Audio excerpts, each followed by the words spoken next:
I'm Lesley Dale on scene in Riviera Beach here, where a driver hit two little boys, a 6- and 7-year-old, on 33rd Street. They were standing about here. They heard a tornado was coming, tried to grab their two little girls and rushed for a bathroom.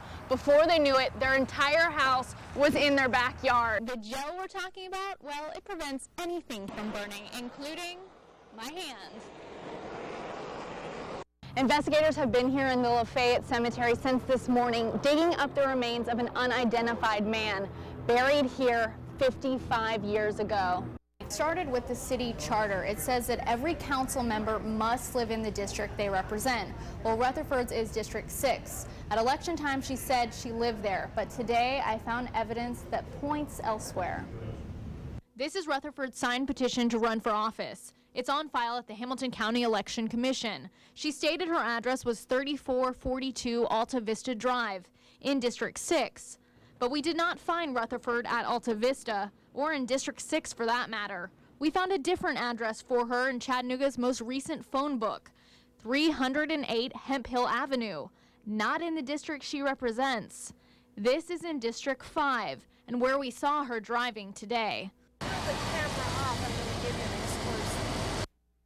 I did not see Ms. Rutherford again.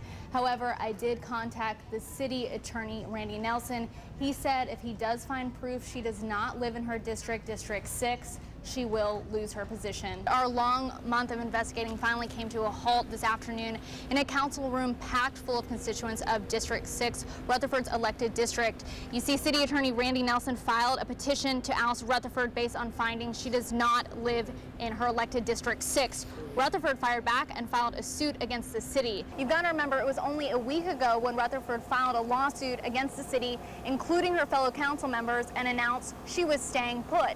But today, unexpectedly, in a few words, she ended it all. Offered him my resignation from the Chattanooga City Council. Councilman Jackman has just walked this paperwork out to me right now. It's from the constituents of District 6. They are asking for reimbursement from City Council for Rutherford's salary the last 2.5 years. You see, we've been investigating Rutherford's residence for 3 months now, waiting to hear her side of the story. We've been giving her several opportunities, and today, when I saw her, this was all she had to say to me.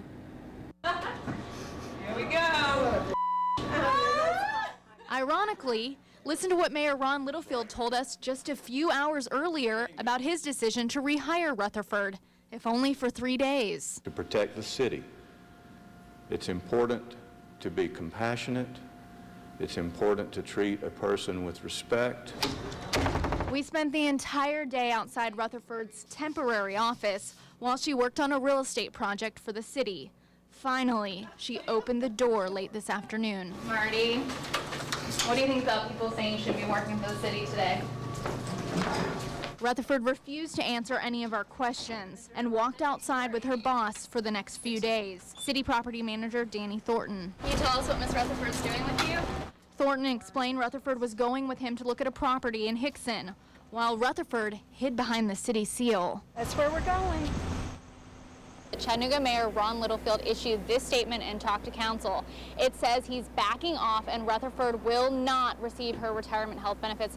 He was such a nice, sweet, kind, and caring man. Last night at about 8:45, Christine Burrows got in a fight with her husband Arthur inside their home here on Pine Park Drive. Christine told Arthur she wanted a divorce. He got angry, hit her several times, so she ran to this house next door. Lance Lather and his wife Alice led her inside. Little did they know, Arthur would follow, and when he did, Alice escaped through the bathroom window and knocked on another neighbor's door. I hear pop, pop, pop. He comes back in and sits down and said, "So, nothing fell. Those are gunshots." Within a second, we hear this pounding on the back of our door. We hear our neighbor's voice. She's screaming, "So Rich, let me in, let me in." Sue Roush and her husband Rich couldn't make out the voice. When they opened their patio door, they saw it was Alice. She was speechless. I mean, you know, she said she was having a heart attack, which I believe, and she was a mess. Sue says once Alice caught her breath, she described what happened next door. My neighbor, Christine, was naked and beat up and bloody. Alice anxiously waited to find out if her husband Lance was okay, while hostage negotiators tried to calm Arthur down and get his wife Christine out alive. 3 hours went by. There were so many policemen, so many squad cars, so many militia-like men. We were hopeful at the beginning that we were going to be able to talk them down, but it didn't work like that. At 11:30, Alice found out Arthur Burroughs killed her husband before turning the gun on himself. I am deeply sorry for all the pain I caused to Lance's family, and he is a hero because he took the bullet for me. I think once everybody gets closure, the healing process will be a lot better. But now, just not knowing and not having the answers, it's really a problem. It really is.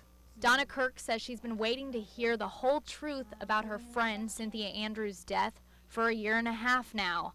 On Sunday, September 24th of 2006, 6 o'clock in the morning, Cynthia and another friend, Linda Taylor, were jogging on the Blue Heron Bridge when a driver hit and killed both of the women. When Donna heard what happened, she rushed to the bridge and asked a police officer. I said, "Don't tell me that that's her." And she started to cry, and she said, "It is." She said, "It's her." And I said, "No, it can't be." And she said, "Yes, it is." So from that point on, it was just all surreal. And since that day, Donna's been keeping track of the investigation. I pretty much try to keep track of all the articles, anything that they have on him.